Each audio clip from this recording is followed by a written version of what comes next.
Mexico on February 19th.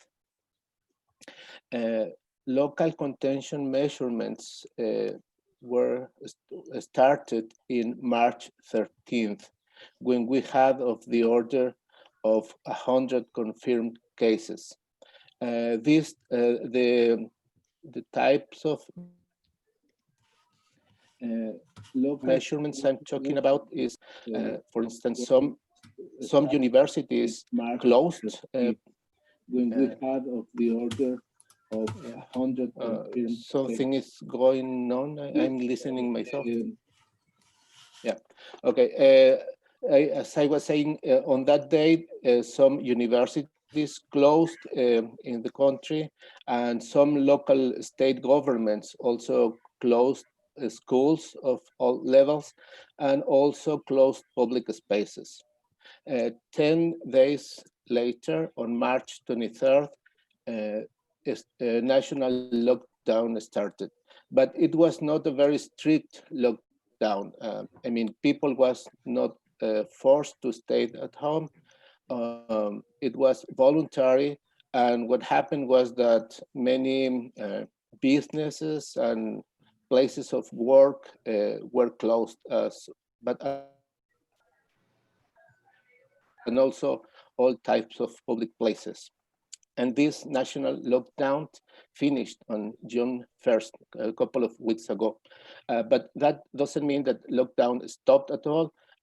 What happened is that instead of being something that was obligatory for all states, now the decision to reinforce a lockdown is local. Every state is taking its own measurements. Okay, so how the epidemic in Mexico has evolved as compared with a few other countries. So here we have the number of confirmed cases as a function of time. And I have plotted the curves corresponding to a few countries: Mexico, Argentina, Chile, Brazil in Latin America, and also Germany, Spain in Europe, and the US. And all curves start from the point where 100 cases, 100 cases were confirmed in each country.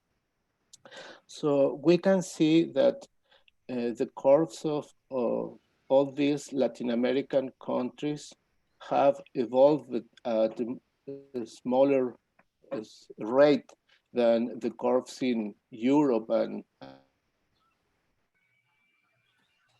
the US. I don't understand why. I don't understand exactly why this has happened, but I believe that it has to do with the fact that in all these countries, measures or lockdown measurements started earlier. In the case of Mexico, as I said, lockdown started when we had, like nationwide lockdown started when we had of the order of 2,000 cases.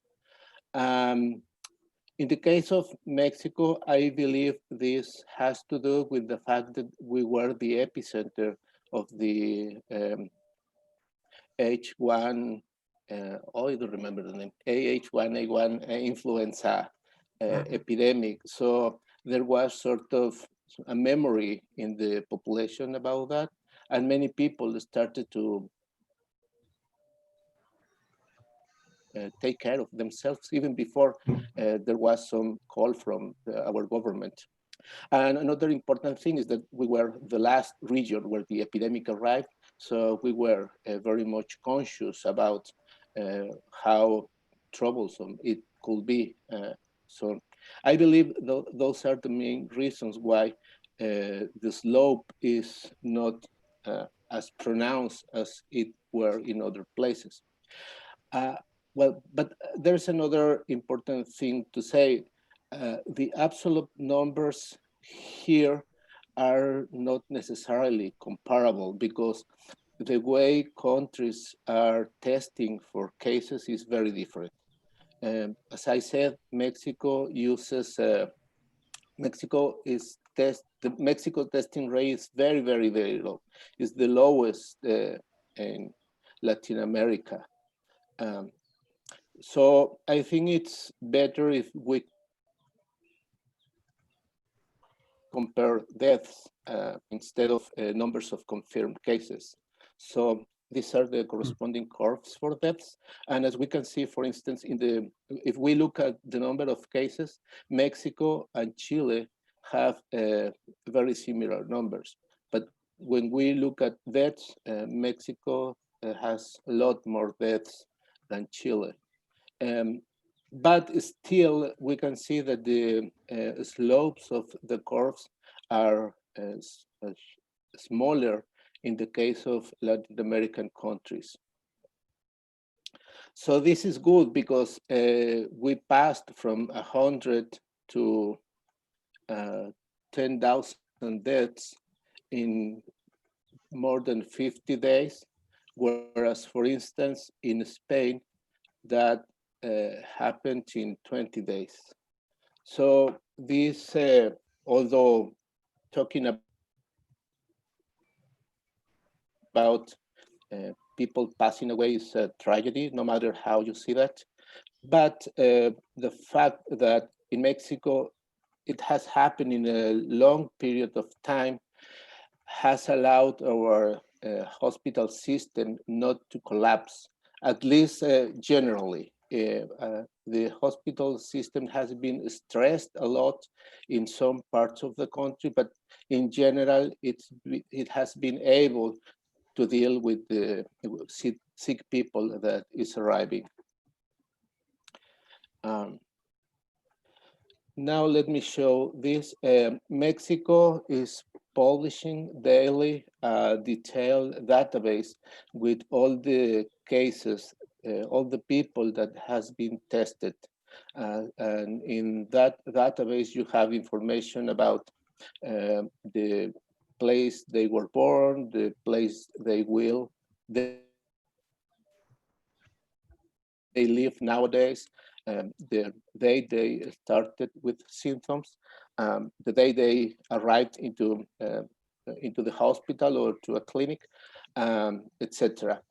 They don't publish the date when the case was confirmed, but since every case has a unique ID number, by comparing databases in successive days, you can reconstruct that piece of information. So I have done that, and I have computed the delay between the onset of symptoms and the date of confirmation. And here I have the probability distribution in orange, the probability distribution for this delay. And in blue or purple, I have the cumulative distribution. So in Mexico, there is a delay in average of 10 days between the onset of symptoms and the confirmation of a case. But the distribution is very wide. We can have cases that are confirmed 20 days or later, which is something bad for the statistics. And you can have this distribution nationwide, but also you can have the distribution per state. So I have used this information to do the plots that I'm going to show in the next slide. So in this slide, I have different, sorry.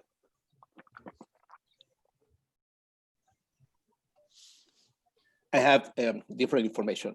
So the bars in green correspond to the number of cases that are reported daily in the country, and they are organized according to the date of onset of symptoms. So as everywhere in the last few days, you have that the number of reported cases drops, but that's because of the delay I was talking lately.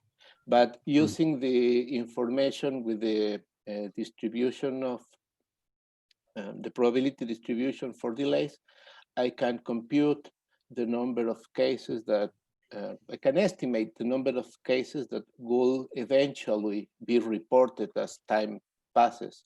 This corresponds to the green bars.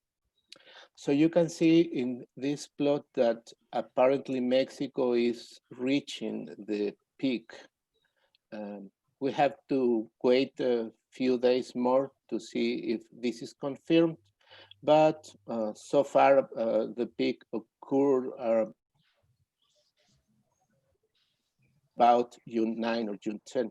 And I want to call the attention that the national lockdown ended on June 1st. So this is not good news. The national lockdown finished when the number of cases was still growing. And the other plot here corresponds to the reproductive number, the effective reproductive number that I computed with the RKI method. And you can see that it started with a number of about 2, and that it has been going down with fluctuations, but with a tendency to go down. And in the last few days that I can compute that, it's been very close, fluctuating very close to 1. This agrees with the fact that we can see some sort of plateau in the number of new cases. So this is what has been happening in Mexico as a country, but the behavior of the epidemic has been very diverse from one state to the other.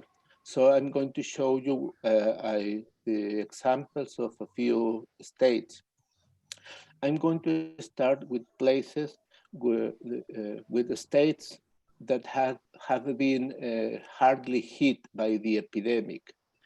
One of them is Baja California.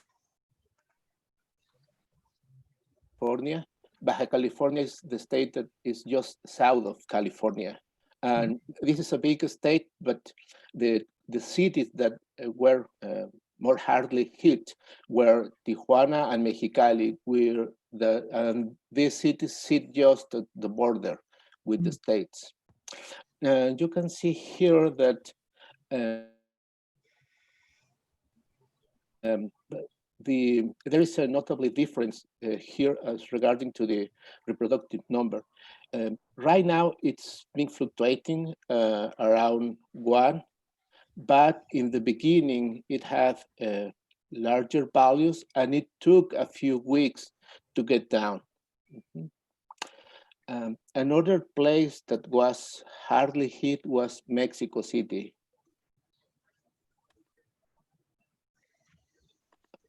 Here it is.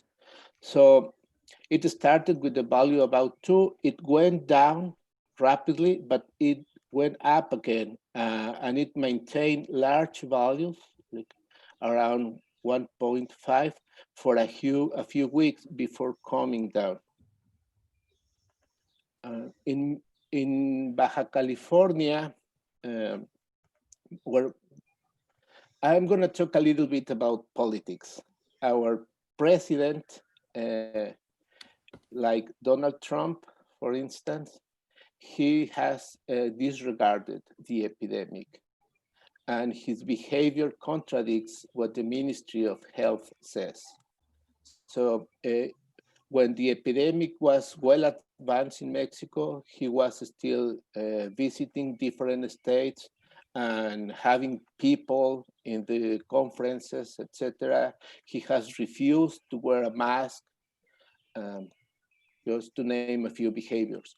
And as it happens, both Baja California and Ciudad de Mexico and City of Mexico are governed by people of the same party. And another state that has been hardly hit as well is Tabasco, and it has a similar behavior, and Tabasco is the birthplace of our president. So apparently, those states followed the behavior of the president, and that's why the reproductive number remained high for a while. And I'm going to contrast that with other states that took measures early. And one of them is Jalisco. One of those states, like Jalisco was one of the states that started the lockdown 10 days in advance as compared to the country. And as you can see, the reproductive number went down very rapidly, and it has been fluctuating. In some cases, fluctuations can be large, but they don't last long. So the reproductive number goes high and comes down again rapidly. And the consequence is that the epidemic has progressed much more slowly in Jalisco than, for instance, in Mexico City. And something similar you can observe in Nuevo León, which is the place I live now. So reproductive number went low very rapidly, and you have large fluctuations, but they are very short. And mainly you have these large fluctuations, but the number of cases was very, very low. And the epidemic is starting to grow nowadays, but we don't have as many cases and as many deaths as they have had in Mexico City or in Baja California. So what I conclude from these examples is that acting rapidly was crucial in these states. Like the states that enforced measurements very soon after the first cases were confirmed have managed to control the spread of the epidemic, whereas places that waited more than 1 week to take measures have suffered the most. Okay, so sorry, let me go down to go back a little one. So another thing that I have measured or that I have estimated is the number of active cases, like taking into account that on average a person remains sick for a couple of weeks. So what I do is for a given date, I add the number of new cases in a window of 14 days in the past, and I consider that as an estimation for the number of active cases. So it's like an integral in a sliding window of 2 weeks. And this is the density of active cases in each one of the states in Mexico, normalized by the number of inhabitants in each state. So as you can see, Mexico City is the place with the largest density of active cases nowadays. And the second largest state is Tabasco. As I said, this is the birthplace of the president. And also another reason why the president of Mexico has been criticized is that he has refused to stop some projects that he has that are draining lots of money, and he has refused to stop them and redirect the money to stop the epidemic. And one of these projects is the building of a refinery, oil refinery in Tabasco, precisely. So maybe this very high number or very high density of active cases is related to that. And in the rest of the country, you see nowadays more or less a homogeneous density. But this has not been like that all of the time. Like places like Baja California, they had a very high density a few weeks ago, and it's been going down. In other places, like where I live right now, which is Nuevo León, is just south of Texas, we had a very low density a few weeks ago, but it's been going up. And the reason is that the economy is being reactivated nowadays. So people is going back to work. Similar thing in Jalisco, which is the other state that it's here. They had a very, very low density of active cases, but this bar is been going up lately. And fine, and then I want to present like a comparison of the um, current value of the reproductive number. As you can see, it's fluctuating about one in many places. There are a few ones where it has considerably large values. One of them is Nuevo León, the place I live. Um, and it was not like that a few weeks ago. It had a slower value, but due to this economy reactivation, it's been going up. There are a few states in which this value is like notably smaller than one, and it has remained like that for a while. Um, but I'm not sure if this is real because, as I said, the like the flow of data is not smooth. Sometimes you can see that no new cases are reported in a state, but that's not because there are no new contagions. The reason is that there is sort of a bottleneck, and and what you see is that the reproductive number goes down, but then it goes up again. So we need to wait a few days more to see if these very low values are real or not. But what I can say is that we don't have like a very large reproductive number nationwide. It's fluctuating around one. So what I expect is that the epidemic is, at least in some places, is gonna continue growing for a while before coming down. And I am very concerned that the economy is being reactivated everywhere. So I'm not very optimistic about what will happen in the future. And finally, I'm gonna show you an animation that shows how this density of active cases has changed in time in every one of the municipalities of Mexico. So I'm gonna keep quiet and let you see the animation.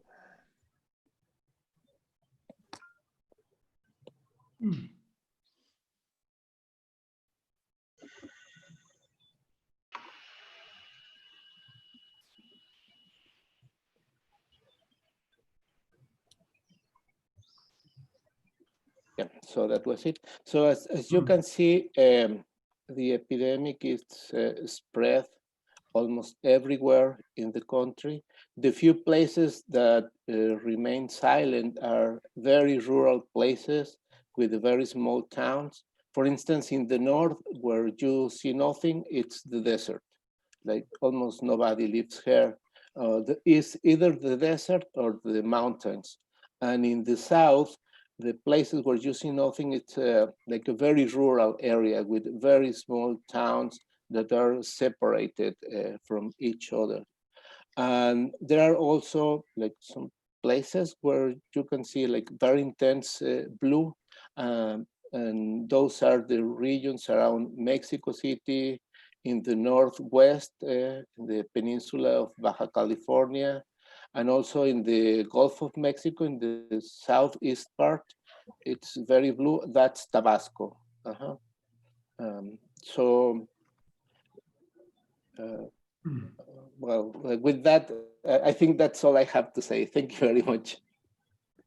Oh, okay. Thank you very much, Moises. That was great. Really very nice. We cannot clap easily, but maybe we should. Thank you. Yeah, thank you. Okay, I think then I would like to start the discussion. So everybody who is here on Zoom can, of course, ask questions. Maybe I would like to start, just to keep the discussion going, with a question about the travel patterns inside Mexico, because my first question would be, was there any travel restriction until the 1st of June? No, none at all. But there was a decrease in an important decrease in the traveling, but not because it was restricted. It was because people was remaining at home. Yeah, then I see here that Jane Hutton had a question, so I would like to give to Jane. Thank you, Moises. I'm afraid I joined slightly late. I was in another meeting, and I'm a statistician. I was a little bit surprised by some of the confidence intervals, and also just by how unstable R was. So I was wondering how it was being calculated. Given how unstable it was in some of your earlier figures, I was puzzled by the confidence intervals in the later figures. And also just sheer ignorance, I haven't looked it up. How many people are there in Mexico, roughly? Yeah, regarding the confidence intervals, I'm not confident about them. My knowledge about the statistics is very little, so I don't trust them. They must be larger, a lot larger, but I don't know how to compute them. Okay. And, have you got? Sorry, you have the data? Yes, I do.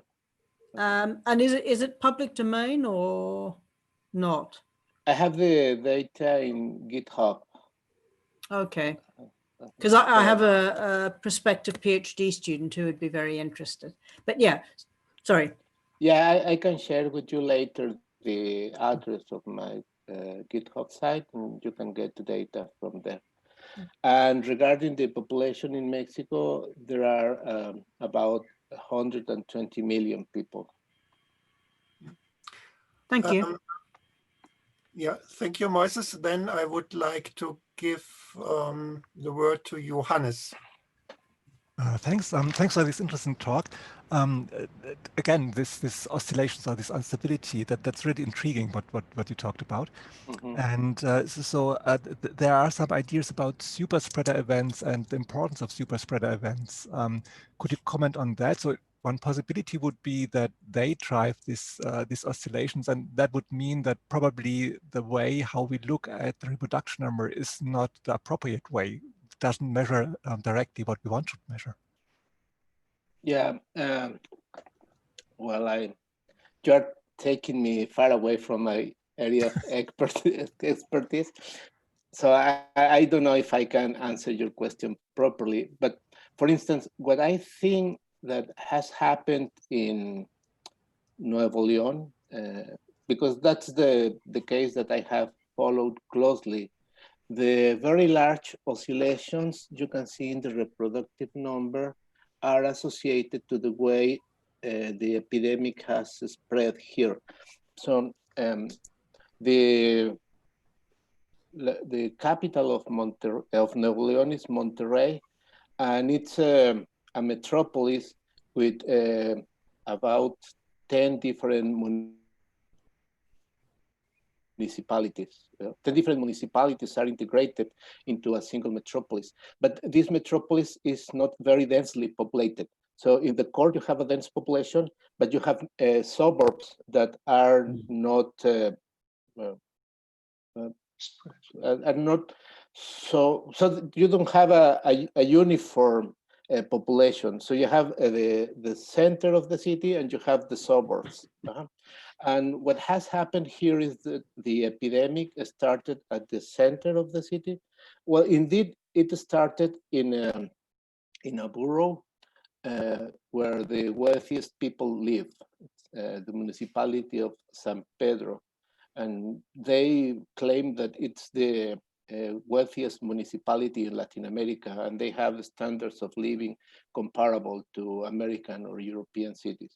So people in there are like travel a lot, and they many of them were traveling in Europe or the States, and when they came back, they were the first people to get the disease. And then it started to go from there to the different parts, but it was not like a uniform, how to say, diffusion. So it started in San Pedro, and they took measures very rapidly. That's why the reproductive number went down. Mm-hmm. But then like a few of them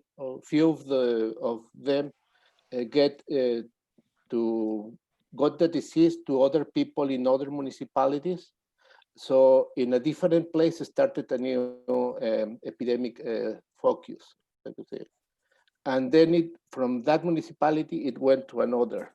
So it was like when you have a fire in the forest, instead of having only one fire, you have little fires here and there and there and there. And that's what has happened in Nuevo León. And in my opinion, that's why you see the reproductive number going up and down. Yeah, that's interesting. So that's more pockets that are more or less independent, and so something like ring vaccination happens. So that you close those or shut down this locally the disease. But nevertheless, so is then the way we use to look at the reproduction number the appropriate way for such a system? I don't know. I find that really interesting, but thanks you. Yeah, and for instance, in contrast, Mexico City is very densely populated, and you don't see those large fluctuations like much smooth curve. Yeah, I think just to refer to Johannes' question, I think it would be an interesting case for this what they call the K number, where you look at the variation in space. Are there any other? Yes. Yeah. Also about these oscillations. So maybe I'm silly again, but if it's this combination of spreading and counteracting, would you really expect that the overall R number goes down in between? I would then expect it to be like more stepwise, a stepwise function, but mostly going up. But just as a thought of a non-epidemiologist. But something else, when I saw that, and I have seen that also in other data, it reminds me the ideas of the wise and what were the other silly infected people, or not infected people, wise and silly behavior of Luca. Risky. Wise and risky people. So that people really, it could be, it's a hypothesis that people switch between the two behaviors depending on the situation. So now it's getting better, okay, then we can be more risky, and so that you have really these feedbacks and oscillations by that. That has also happened here, like in the place where it's not the situation right now, it has changed, but in the beginning, in the municipalities where they have the larger number of cases, people was more careful, whereas in places that were like 10 kilometers away, people didn't care at all. But when the first people got sick there, they started to lock down. So I think it may be a combination of both, like the epidemic going from one place to the other, and the behavior of the people adapting to the epidemic. And I don't know what's going on right now. I don't understand what's going on right now, because as I said, now you can see a lot of people on the streets not wearing masks, getting together. So I don't know how to explain that, because the epidemic is going up fastly, at least in Nuevo León. So maybe we are only crazy and not careful at all right now. Are there any other questions? Yeah, Luca? Oh no, there is Lisa. No, Lisa. there's another one. No, Hutton. She wants to intervene. I've already had a question, so you go first. Okay, thanks. Well, my question is, I think, something I really would like to understand. So the way in which has been computed this number RE, I mean, I have no idea. I mean, statistically, I mean, what is the formula? Because sometimes it seems that there are many formulas for this RE. Yeah, the formula I am using is just to add the number of new cases in 2 consecutive intervals of 4 days, and I just make the division. Yeah. Okay. Luca, that was exactly the formula we Stefan has shown. Stefan, okay. Yeah, that's exactly the definition of the RE. AI, the Robert Koch Institute, definition of the net reproductive ratio. Answering, I mean, the question about not understanding people's behavior. I don't know that much about Mexico, but the policies that have been put out by the WHO are policies which benefit rich people. You know, a policy of lockdown is great if you've got access to food and water. But in Africa, basically the WHO policy was please die so that you don't get COVID.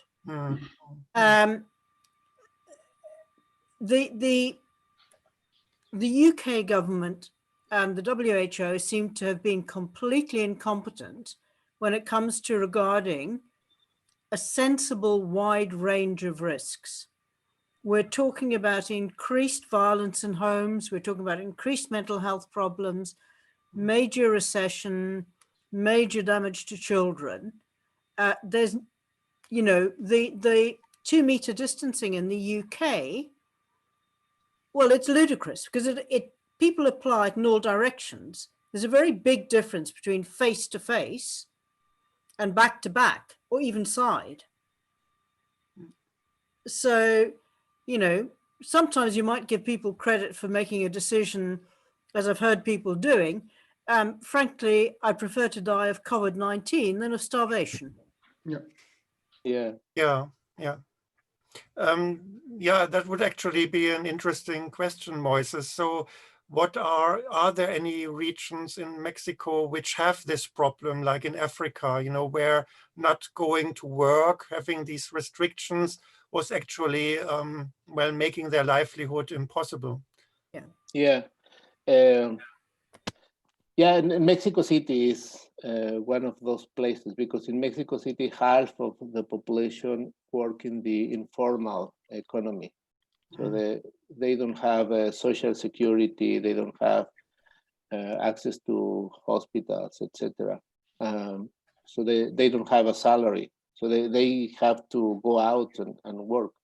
And that's one of the reasons why it has been so difficult to stop the epidemic in Mexico City. In the north of the country, it's not like that. The north part of the country is more industrialized, and there is a smaller percentage of people in the informal economy. So it's not being as difficult. But it's still, for instance, in Monterrey, many people had small businesses, like small restaurants and like all kind of businesses, and they are closing right now. They are desperate because they need to open. And in Mexico, there has not been a policy to help them. They were asked to continue paying salaries, and they were asked to continue paying taxes. So they are desperate right now. And maybe, yeah, that's one of the reasons why people is going out. But what I was talking about is not only that people is going out, but people is doing that carelessly. So they are not wearing masks, they are not keeping distance among them. Yeah. There are questions about the efficacy of masks and face coverings. So, yeah, well, another thing that has happened in Mexico, as I mentioned, is that there has not been a clear message from our government. So the Ministry of Health is saying, like, to stay at home if you can, like to follow all of these social distancing policies, but the president is not doing that himself. So, and I think that's a big problem. May I ask you about the economic situation for a moment? Is there also some large recovery plan, like we hear it in Europe and stuff like that? No, there is no recovery plan at all. And that has been a big controversy in Mexico because the industrial sector and many people in the academia has been asking the government to have that kind of a plan. And the government has refused to do that. So we have a populist president that is giving money away to poor people. When I personally don't believe that is bad in itself, but I don't think that solves the problem. That may help poor people for a while, but they will remain poor.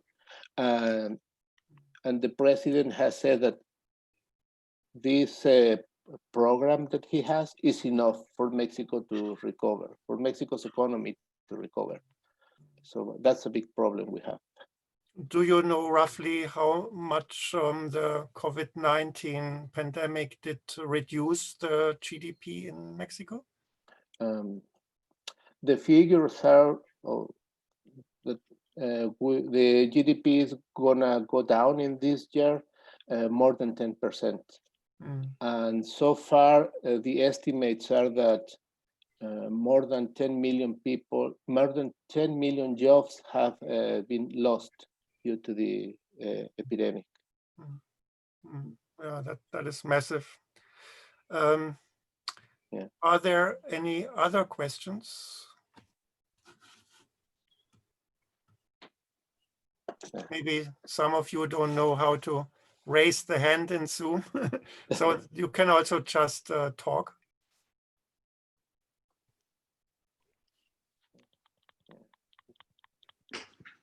Okay, that seems. Marcus. Yeah.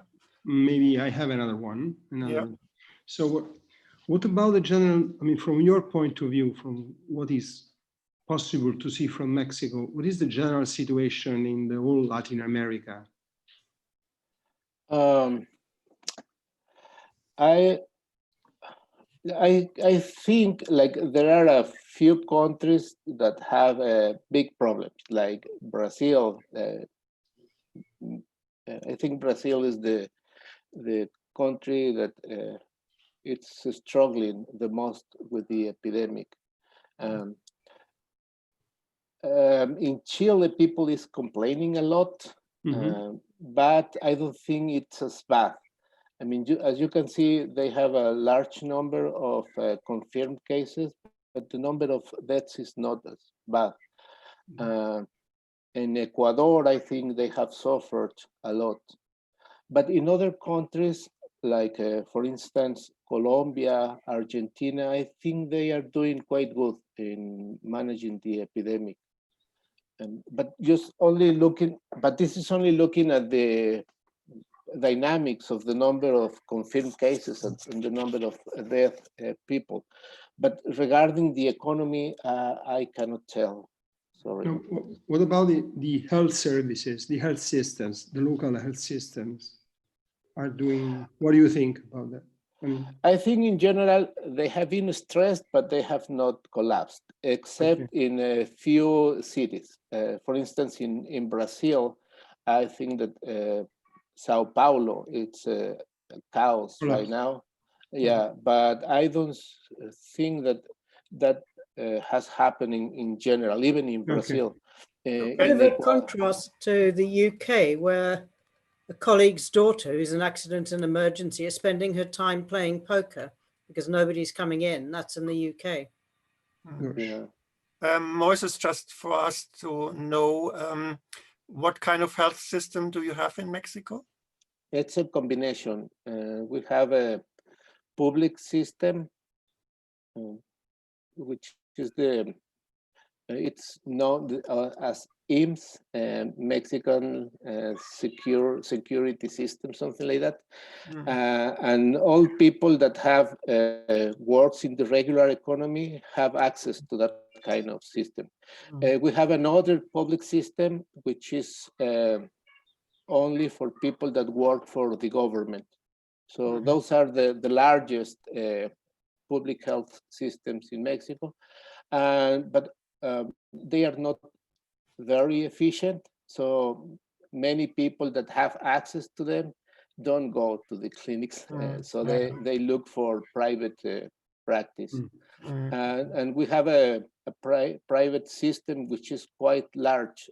I don't know the numbers, but maybe the private system is 20% in size as compared to the public system.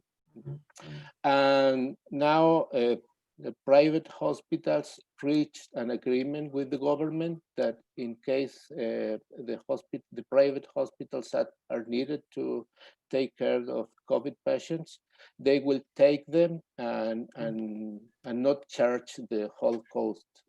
Okay. Yeah. So people would if they fall ill to COVID-19, they would be able to go somewhere and getting treated. I think that is at least that is very good in comparison to many other countries that have the problem at the moment. Yeah, but it's still, I mean, it's not as bad, but our public system, our health system is insufficient, has been insufficient for a long time.